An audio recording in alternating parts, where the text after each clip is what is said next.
नमस्कार। अच्छा, कभी सोचा है कि जब हम किसी मुश्किल सिचुएशन में फंस जाते हैं तो सही और गलत का फैसला आखिर करते कैसे हैं?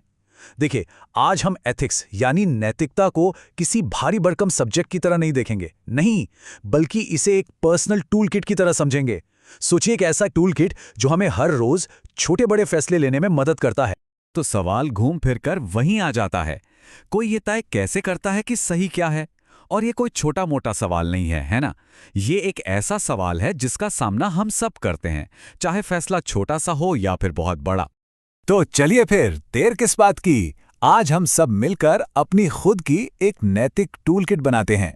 एक एक करके उन टूल्स को समझेंगे जो सही फैसला लेने की हमारी काबिलियत को, हमारी क्षमता को शेप देते हैं। किसी भी टूलकिट का सबसे पहला और कह सकते हैं सबसे जरूरी हिस्सा क्या होता है? उसकी नींव, उसका फाउंडेशन। और हमारी इस नैतिक टूलकिट की नींव है हमारे मूल्य, हमारी वैल्यूज।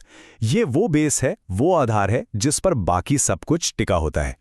तो आखिर ये मूल्य, ये वैल्यूज हैं क्या? देखिए, आसान भाषा में कहें तो मूल्य वो आदर्श हैं, वो आइडियल्स हैं जो हमें बताते हैं कि हमारा परफेक्ट बिहेवियर या पर्सनैलिटी कैसा होना चाहिए।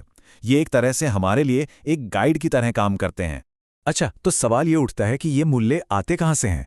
ये असल में समाज के ही आइडियल्स होते हैं जो हमें हमारे परिवार से, हमारी एजुकेशन से मिलते हैं। और इन सब का मकसद एक ही है, समाज को एक बेहतर जगह बनाना। और जानते हैं सबसे दिलचस्प बात क्या है? जब कोई इन आदर्शों को सच में अपनी जिंदगी में उतार लेता है तो वे सद्गुण या वर्च्यूज बन जाते हैं। जैसे कि करेज यानी साहस। इसे समझने के लिए एक बढ़िया एनालॉजी है। मान लीजिए हमारा शरीर एक कंप्यूटर का हार्डवेयर है, ठीक है? तो हमारे जो मूल्य हैं वो इसका ऑपरेटिंग सॉफ्टवेयर हैं। और ये वही सॉफ्टवेयर है जो हमारे दिमाग यानी प्रोसेसर को सही तरीके से काम करने में मदद करता है। इससे पता चलता है कि हमारे मूल्य कितने फंडामेंटल हैं, कितने जरूरी हैं। चलिए, तो अब जब हमारी नींव, हमारे वैल्यूज तैयार हैं, तो टूल किट के अगले टूल की बात करते हैं। और वो है हमारा दृष्टिकोण यानी हमारा एटीट्यूड। ये वो रुख है, वो स्टंट्स है जो हम अपने वैल्यूज के आधार पर ही अपनाते हैं। एटीट्यूड को अगर हम डिफाइन करें तो ये किसी भी साइकोलॉजिकल ऑब्जेक्ट, अब साइकोलॉजिकल ऑब्जेक्ट कुछ भी हो सकता है, कोई इंसान, कोई चीज, कोई जगह या कोई आइडिया, उसके प्रति हमारा झुकाव है। और ये झुकाव पॉजिटिव भी हो सकता है, नेगेटिव भी, या फिर एम्बिवलेंट मतलब दुविधा वाला भी। तो यहाँ सबसे जरूरी बात ये समझनी है कि एटीट्यूड सिर्फ एक राय, एक ओपिनियन नहीं है। नहीं, ये एक झुकाव है, एक इंक्लिनेशन। और ये किसी भी चीज के लिए हो सकता है। और हाँ, ये इंडिविजुअल भी हो सकता है और कलेक्टिव भी, मतलब जो हम समाज से सीखते हैं।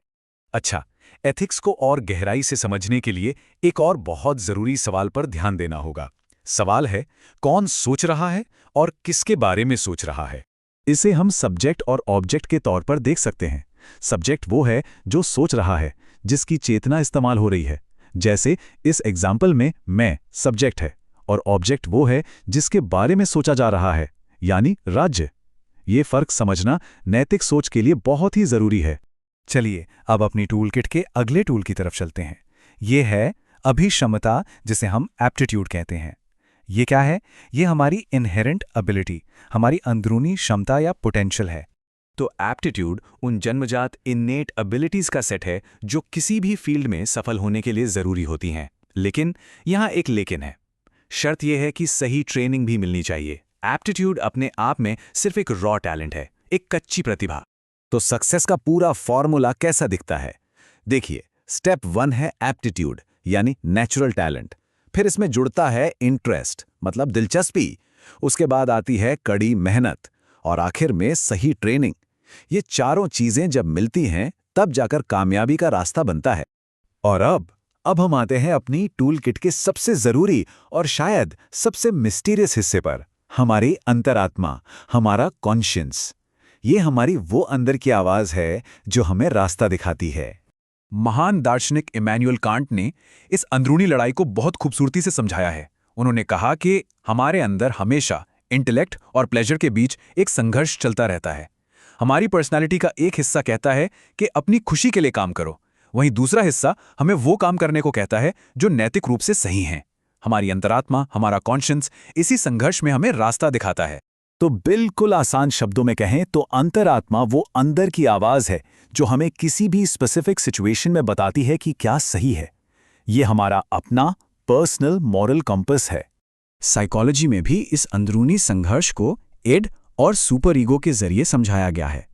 एड जो है वो हमें खुशी और सेंसरी प्लेजर की तरफ खींचता है, उसे नैतिकता से कोई मतलब नहीं। और वहीं सुपर ईगो हमें वो करने के लिए मोटिवेट करता है जो सही है, जो एथिकल है। और यही सुपर ईगो हमारी अंतरात्मा है। ठीक है, तो अब हमारे पास ये पूरी टूल किट तो है, पर इसका इस्तेमाल कैसे करें?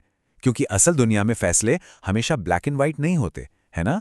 यहाँ तो बहुत सारे ग्रे एरियाज होते हैं, मतलब अस्पष्ट क्षेत्र। तो नैतिक रूप से सोचने के लिए कुछ अप्रोचेस अपनाए जा सकते हैं। पहला, वैल्यू न्यूट्रल रहें, मतलब अपने पर्सनल वैल्यूज को ही एब्सोल्यूट ट्रूथ न माने। दूसरा, इंटरेस्ट न्यूट्रल रहें, यानी अपने पर्सनल इंटरेस्ट से प्रभावित ना हों। तीसरा, एक खुला दिमाग रखें, रैशनल और बैलेंस्ड रहें। और आखिर में सब्जेक्टिविटी को एक्सेप्ट करें, ये माने कि दूसरे ओपिनियंस भी एग्जिस्ट करते हैं और वो भी सही हो सकते हैं। और जाते जाते एक सवाल सोचिएगा इस पर, जब हालात साफ ना हों, जब सही और गलत के बीच की लाइन धुंधली पड़ जाए, तो ऐसे में किसी को अपनी नैतिक टूलकिट के किस हिस्से पर सबसे ज्यादा भरोसा करना चाहिए? अपने वैल्यूज पर, अपने एटीट्यूड पर, या फिर अपनी अंतरात्मा की आवाज पर?